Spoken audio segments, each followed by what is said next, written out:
Hello दोस्तों, स्वागत है हमारे अन्य चैनल पर। साथियों, चैनल पे आए, चैनल को सब्सक्राइब करें, वीडियो को शेयर करें। साथियों, किसान भाइयों के लिए बहुत बड़ी योजना और जो मध्य प्रदेश की सभी योजनाओं को लेकर मोहन यादव ने बड़ी घोषणा की है कि मध्य प्रदेश में अब एयरलाइन और जल्द ही तैयार होने वाली है और इंदौर से उज्जैन, उज्जैन से दिल्ली के लिए रास्ता जल्दी साफ में फूटने की संभावना नहीं रहेगी, क्योंकि मुख्य धारा कभी रोकी नहीं गई। ये अपने आप में नवीन तकनीक का राजा भोज के काल का 1000 साल का उदाहरण है, जो हमको महसूस कराता है कि नवीन तकनीक से बांध कैसे बनाए जा सकते हैं। डॉक्टर मोहन यादव ने नितिन गडकरी की अध्यक्षता में अनेक योजनाओं का ऐलान किया है कि मुख्य धाराओं को जोड़कर तालाबों का निर्माण किया जाएगा और जो एयरलाइन का प्रयोग किया जा रहा है वो जल्दी पूर्ण होगा। देखिए कैसे मैं बताना चाहूंगा, ये हमारे जायसवाल जी आपके यहाँ है। आपने यहाँ हमारे बीच में इंदौर उज्जैन से फोरलेन निकाला था, जो आगे जाकर के सुपर एक्सप्रेसवे से मिलने वाला था या दिल्ली जाने के लिए था। हमारे यहाँ पुरानी सिक्कों की तकनीक है, सिक्कों का अपना एक शास्त्र है।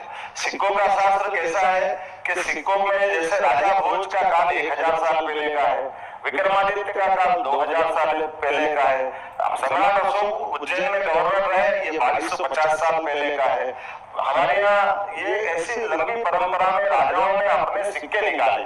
तो सिक्कों का एक शास्त्र है कि सिक्के के एक तरफ तो जो राजा रहता था वो अपने चिन्ह को ही लगा देता था, लेकिन उसके पीछे वाली साइड में एक कॉमन चीज रहती थी जो हर बार एक जैसी रहती थी। अर्थात जैसे उदाहरण के लिए उज्जैन का सिक्का अगर 2000 साल पुराना भी होगा, सम्राट विक्रमादित्य काल का, अशोक के काल का भी होगा, 1000 साल पहले राजा भोज के काल का होगा, तो पीछे उसमें एक चौराहा जैसा 4 रास्ते निकल रहे हैं, ऐसा उसका ये अर्थात पूरे देश का सेंटर पॉइंट उज्जैन है, ये उसमें बनाया हुआ है। तो या उत्तर दक्षिण पूर्व पश्चिम कोई भी देश में कहीं जाएगा तो वो उससे ही उस मार्ग से गुजरेगा, वो मार्ग की पहचान जैसा है, उसमें चिन्ह बना हुआ है। उस चिन्ह के आधार पर चूंकि हमारे यहाँ उज्जैन से आगे होकर के झालावाड़ के रास्ते से दिल्ली का एक फोरलेन आपने मंजूर किया था। मैं जायसवाल जी के पास गया, ऑफिस में बैठा, मैंने कहा भाई आपने ये मार्ग मंजूर कर दिया, टेंडर भी कर दिया, लेकिन ये लंबा पड़ेगा, इसको छोटा करो, इसको उज्जैन से घुमाओ। तो आपने उज्जैन से कैसे घूमेगा?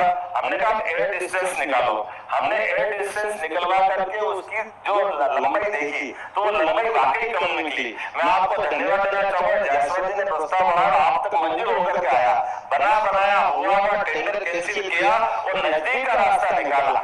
तो ये जो नई तकनीक के साथ पुराने हमारे अनुभव की कई सारी चीजों का जो लाभ जोड़ते हैं, ये मुझे लगता है कि सड़क की गुणवत्ता के साथ साथ इस प्रकार की आवश्यकता है जिससे हम अपने सरकार के दिए गए धनराशि का सदुपयोग भी करें, सही उपयोग भी करें और वक्त के साथ हमारे यशस्वी प्रधानमंत्री माननीय गडकरी जी के जो मूल भाव है वाकई इसी प्रकार के, जैसे मैं अभी हमारे बीच में बात आ रही थी, हमारे चीफ सेक्रेटरी बता भी रहे थे कि हमारे पास सड़क, रेल मार्ग, हवाई मार्ग, इनको जोड़ करके ये भविष्य की दृष्टि से विस्तार की विकास की जरूरत है।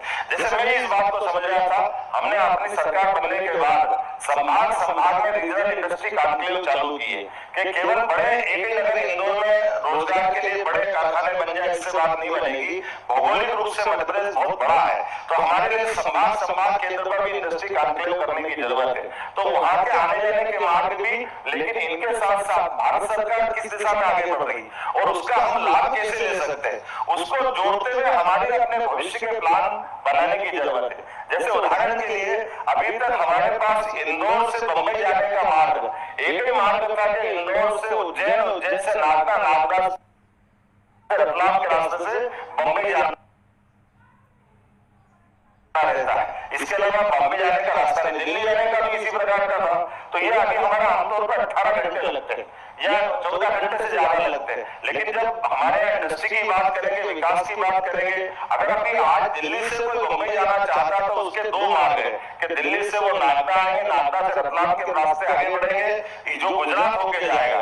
और या अभी वर्तमान में मोहन यादव ने कहा कि हमारे इंदौर से उज्जैन, उज्जैन से भोपाल और दिल्ली तक एक और लाइन का जो मंजूर हो गई उसको जल्द ही बनने जा रही है। और अनेक योजनाओं को लेकर मुख्यमंत्री मोहन यादव ने कहा कि जल्द ही फसल बीमा योजना और जो धान की फसल है वह जल्द ही आपके खाते में स्थानांतरण की जाएगी।